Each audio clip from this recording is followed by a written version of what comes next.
कहो वही जो सच्चा हो, करो वही जो अच्छा हो, बोलो वही जो मीठा हो, सुनो वही जो गीता हो, देखो वही जो सत्यम शिवम सुंदरम हो, दिखाओ वही जो दिव्य और भव्य हो, चाल वही चलो इसमें सच्चरित्र हो, और कार्य वही करो जो पवित्र हो, खाओ वही जो प्रभु का प्रसाद हो, पियो वही जिसमें अमृत का स्वाद हो, थोड़ा पढ़ो चिंतन ज्यादा करो, थोड़ा बोलो सुनो ज्यादा कम बोलो, और काम का बोलो, जो नपा तुला बोलता है उसका बोल दुनिया हमेशा याद रखती है। जीभा पर होता है विराजमान माँ सरस्वती, इसलिए जो हम कहते हैं होता वही, वाणी के शब्द होते हैं अनमोल, इन्हें सोच समझ कर ही बोल, यकीन ही बनता है हकीकत, ना समझो इससे नसीहत, जुआ में है शक्ति करो इसकी भक्ति, इसलिए मन के विचारों की करो शुद्धि, कहावत है विनाश काले विपरीत बुद्धि।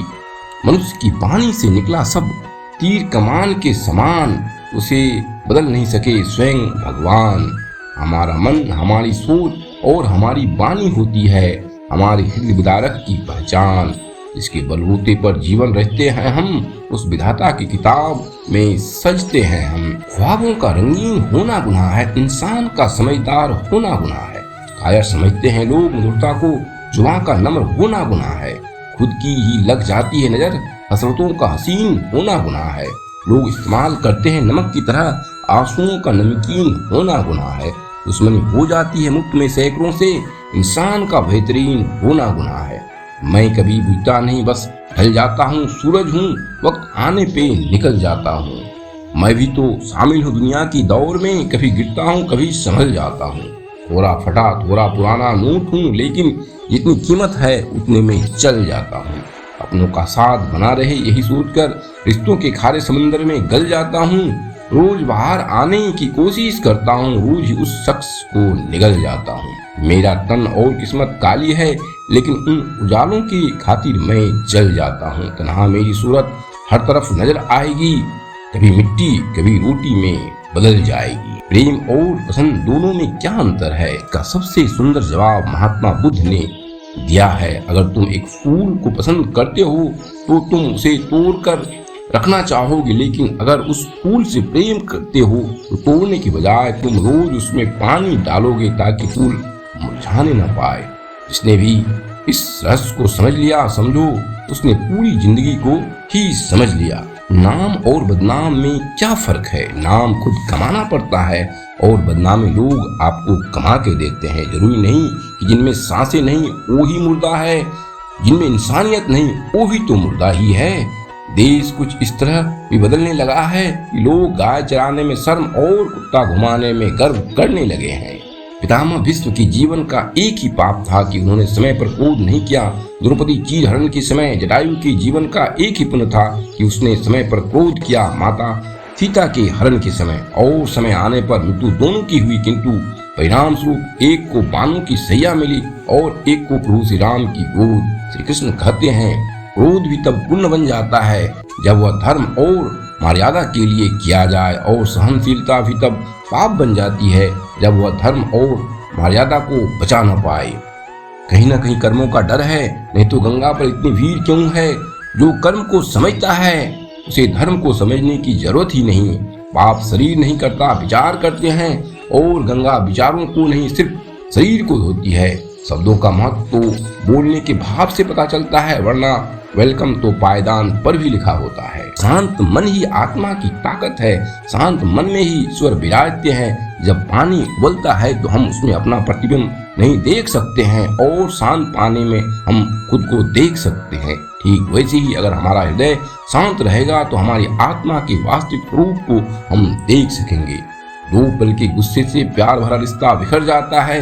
होश जब आता है तो वक्त निकल जाता है। उचित समय पर पिए गए कड़वे घूंट सदैव जीवन मीठा कर दिया करते हैं। इंसान वही श्रेष्ठ है जो बुरी स्थिति में फिसले नहीं एवं अच्छी स्थिति में उछले नहीं। पानी को कसकर पकड़ोगे तो वो हाथ से छूट जाएगा, उसे बहने दो, वो अपना रास्ता खुद बना लेगा। कभी कभी जब परिस्थितियां समझ में न आए तो जो कुछ जीवन में घटित हो रहा है उसे शांत भाव हो तटस्थ होकर बस देखना चाहिए। समय आने पर जीवन अपना मार्ग खुद बना लेगा। यकीन करना सीखो, शक तो सारी दुनिया करती है। जिंदगी जब देती है तो एहसान नहीं करती, और जब लेती है तो लिहाज नहीं करती। दुनिया में दो पौधे ऐसे भी हैं जो कभी मुरझाते नहीं, और अगर जो मुरझा गए तो उसका कोई इलाज नहीं। पहला निस्वार्थ प्रेम और दूसरा अटूट श्वास। स्पष्टीकरण वहां देना चाहिए जहां उसे सुनने और समझने वाला एक खुला दिमाग हो।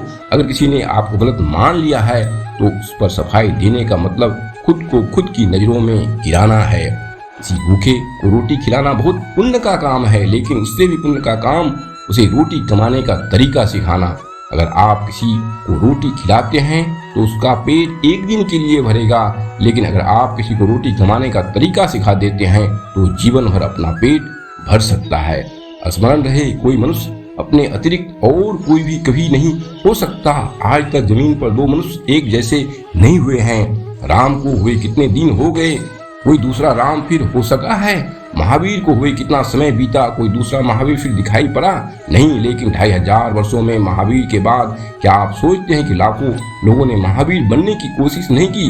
कोशिश जरूर की, लेकिन एक भी सफल नहीं हुआ और नहीं सफल हो सकता है। प्रत्येक व्यक्ति अद्वितीय है, यूनिक है। कोई व्यक्ति किसी दूसरे की कार्बन कॉपी न है और न हो सकता है। इस होने की कोशिश में बंध जाएगा या होने की कोशिश उसका बंधन बनेगी, और तब फिर राम तो नहीं बन सकता है, रामलीला का राम जरूर बन सकता है। क्या आपको पता है क्रोध का पूरा खानदान है?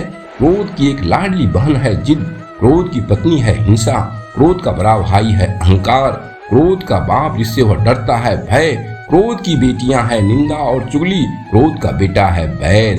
इस खानदान की नकचढ़ी बहू है ईर्ष्या, क्रोध की पोती है घृणा, क्रोध की माँ है उपेक्षा और क्रोध का दादा है द्वेष। तो इस खानदान से हमेशा दूर रहें और हमेशा खुश रहें।